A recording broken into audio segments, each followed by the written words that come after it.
Pacific ocean हमारी सोच से भी ज्यादा बड़ा है।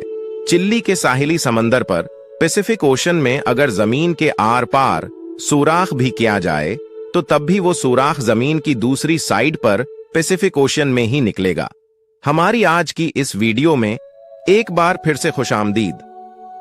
नाजरीन, दुनिया में टोटल 5 ओशन पाए जाते हैं और ये टोटल 165 मिलियन स्क्वायर किलोमीटर के एरिया पर फैला हुआ है।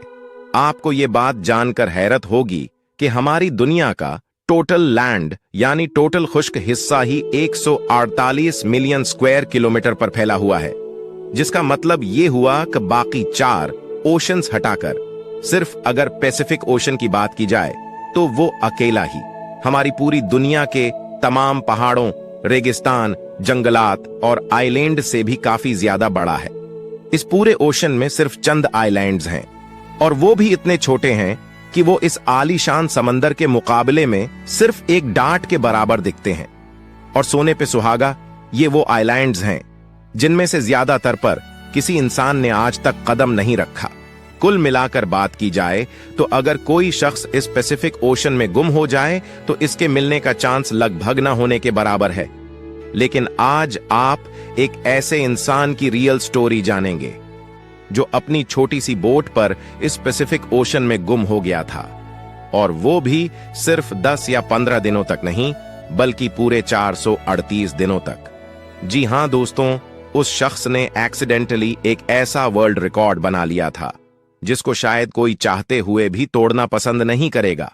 समंदर में अकेले सबसे ज्यादा वक्त गुजारने का ये वर्ल्ड रिकॉर्ड जोसे साल्वाडोर अल्वारेंगा नामी एक शख्स ने बनाया था, जिसने समंदर में पूरे 438 दिन गुजारे, और वो भी सिर्फ 7 फुट की छोटी सी बोट पर। सवाल यह है कि आखिर 14 महीनों तक खौफनाक समंदर में ये अकेला जिंदा कैसे रहा।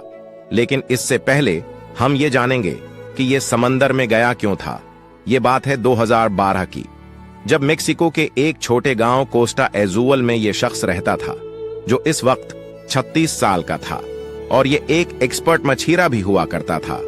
17 नवंबर 2012 वाले दिन जॉज अपने एक साथी के साथ फिशिंग के लिए अपनी छोटी बोट पर रवाना हुआ। इनका प्लान था कि वो समंदर में सिर्फ 30 घंटे गुजारेंगे। इसी वजह से इनकी छोटी सी बोट पर कुछ ज्यादा सामान भी नहीं था। इस 7 फीट की बोट में सिर्फ एक इंजन और एक रेफ्रिजरेटर था जिसमें वो मछलियां स्टोर करते थे। अपने साथ सिर्फ एक दिन का खाना पीना लेकर जाने वाले जॉज को यह कहां मालूम था कि इसके अगले 438 दिन इसकी जिंदगी के बदतरीन दिन होने वाले हैं। वो मेक्सिको के साहिल से 120 किलोमीटर दूर गए और अपना जाल समंदर में बिछा दिया।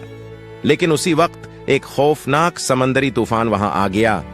अपनी जान बचाने के लिए वो मछली के जाल को वहीं छोड़कर वापस साहिल की तरफ उल्टे पांव भागे।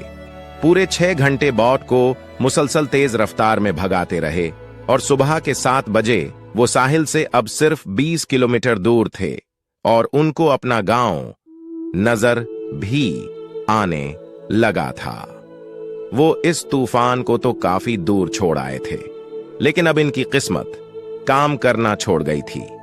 साहिल से सिर्फ 20 किलोमीटर की दूरी पर उनकी बोट का इंजन खराब हो गया था। अब ना ही उनके पास चप्पू थे और ना ही बोट की डायरेक्शन कंट्रोल करने वाला सेल, लेकिन उनके पास एक रेडियो था जिसके जरिए उन्होंने अपनी लोकेशन अपने बॉस को भेजी और उनके जवाब का इंतजार करने लगे। लेकिन इसके बाद जो हुआ वो हर मछीरे का बुरा ख्वाब होता है। जी हां, अपने बॉस के जवाब का वेट करते करते उनके रेडियो की बैटरी भी जवाब दे गई और अब उन दोनों मछीरों का बाहर की दुनिया से कांटेक्ट खत्म हो चुका था। जोज और उसका साथी अभी इसी शौक में थे कि अचानक वो हुआ जिसका बिल्कुल भी अंदाजा नहीं था। तेज हवाओं ने उनको वापस समंदर की तरफ धकेलना शुरू कर दिया था और जो साहिल इनको नजर आ रहा था वो आहिस्ता आहिस्ता इनसे दूर होता चला गया। इनके बॉस ने एक सर्च पार्टी भी बनाई और इनको पैसिफिक ओशियन में भी ढूंढा, लेकिन अब बहुत देर हो चुकी थी, क्योंकि जैसे जैसे दिन गुजरते जा रहे थे जॉज और उसके साथी का बचना काफी मुश्किल समझा जा रहा था। इस हादसे को अब 5 दिन गुजर चुके थे और हवाओं ने जॉज की बोट को साहिल से 450 किलोमीटर दूर धकेल दिया था। वो समंदर के ऐसे हिस्से में पहुंच चुके थे जहां हर तरफ सिर्फ पानी ही पानी नजर आ रहा था। इनको मालूम था कि इनकी बोट इतनी छोटी है कि इसको दूर से भी देखा नहीं जा सकता। ना ही उनके पास कोई फ्लेयर गन थी और ना ही वो आग लगाकर धुएं से सिग्नल दे सकते थे। यानी जोज और उसके साथी को अच्छी तरह मालूम हो चुका था कि उनके बचने का चांस अब 1% से भी कम है। जो खाना पीना वो साथ लाए थे वो पहले ही खत्म हो चुका था। इसीलिए अब पेट भरने के लिए उन्होंने अपने हाथों से ही उन परिंदों को पकड़ना शुरू कर दिया जो उनकी बोट पर आकर बैठते थे, या फिर बोट के आसपास मौजूद मछलियों को पकड़कर कच्चा खाने लगे। समंदर का खारा पानी पीने से इंसान की मौत हो सकती है। इसी वजह से उन्होंने बारिश का पानी समंदर में तैरने वाली प्लास्टिक बॉटल्स में जमा करके पीना शुरू किया। लेकिन जब बारिश कई दिनों तक नहीं पड़ती थी तब वो अपनी प्यास बुझाने के लिए मछलियों और टर्टल्स का खून पीते थे, और वो भी तब जब वो उनको पकड़ने में कामयाब होते थे। दिन गुजरते गए और फिर महीने। ये दोनों जिस मेंटल टॉर्चर से गुजर रहे थे वो इमेजिन करना भी हमारे लिए मुश्किल है। आखिरकार जॉज का साथी ये टॉर्चर बर्दाश्त न कर सका और 4 महीनों के बाद उसने सुइसाइड कर लिया। अब इस छोटी सी बोट पर बात करने के लिए भी जॉज के पास कोई नहीं था और वो चारों तरफ से गहरे इस समंदर में अकेला जिंदगी गुजारने लगा। मैप में देखा जाए तो एक अंदाजे के मुताबिक अब जोज पैसिफिक ओशन के इस हिस्से में मौजूद था, जो दुनिया का खामोश तरीन हिस्सा माना जाता है। हत्ता कि यहां से कार्गो शिप्स भी कभी कभार गुजरती है।